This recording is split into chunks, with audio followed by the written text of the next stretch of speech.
On December 18th, 1878, a very young and inspiring Georgian man was born.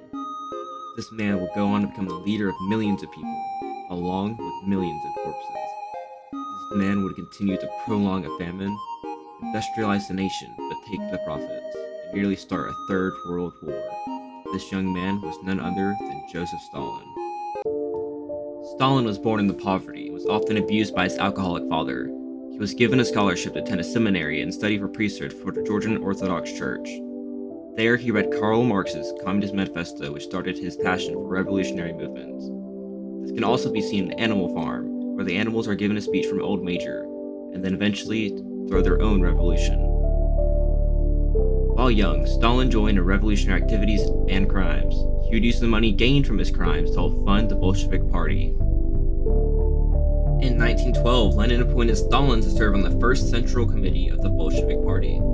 Then in 1917, the Bolsheviks seized power in Russia after years of trying. 5 years later, in 1922, the Soviet Union was founded with Lenin as its first leader. Later that year, Stalin moved up the party ladder to Secretary General, which enabled him to appoint his allies to government jobs and grow a base of political support. In 1924, Lenin died. Stalin outmaneuvered his rivals and won the power struggle for control over the Communist Party. Then finally, in the late 1920s, Stalin took control of the Soviet Union and his dictatorship began. On August 23, 1939, the Soviet Union signed the German-Soviet Non-Aggression Pact with Germany. The leader at the time for Germany, Hitler, used this to invade half of Poland while the Soviets invaded the other half, which then started World War II. Later in the war, Hitler had expanded to the French west coast, where he was stopped by natural boundaries. Roughly a year later, on June 22, 1941, Hitler sent 3 million Axis troops to invade the Soviet Union, breaking the Non-Aggression Pact. Later in the war, at the Battle of Stalingrad, the Soviets were finally successfully able to repel the Germans.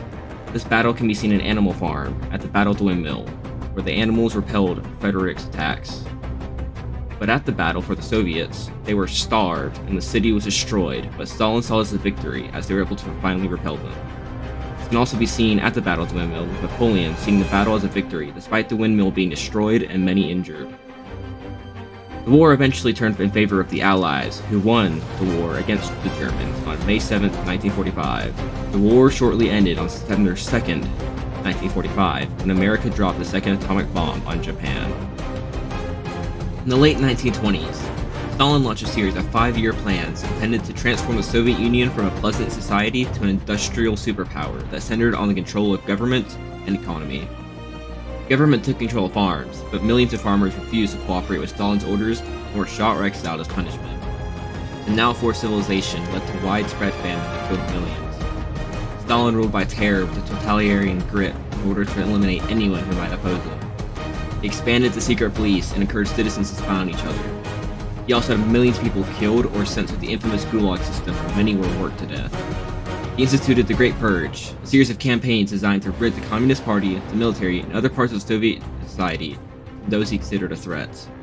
He built a cult out of his personality, and some of the Soviet Union cities were named in his honor. His name became a part of the Russian national anthem, and he censored photographs in an attempt to rewrite history, removing former associates executed during his many purges.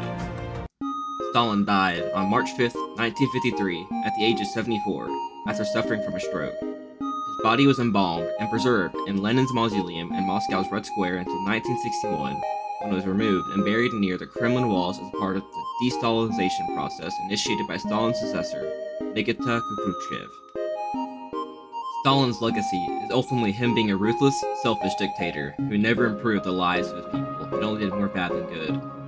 Although he industrialized Russia, the citizens never profited, just like Napoleon and his windmill, who he is best compared to. Napoleon executed his trusted friend Boxer, just like Stalin's purges. Stalin also murdered his people with little to no reason, just out of paranoia. This is also seen with Napoleon when he mass slaughtered his people due to claims of working with Snowball. The difference, however, is that there's no major war, such as World War II, between Frederick and the Animal Farm. The other difference is that Stalin was educated by the Georgian Orthodox Church, and in Animal Farm this can be resembled as Moses and his sugar candy mountain, and Napoleon does not get persuaded by him. So to conclude, Stalin is best to be compared with Napoleon because they were both selfish leaders hunting for personal gain. They killed anyone who threatened or questioned their power and used fear to control the people.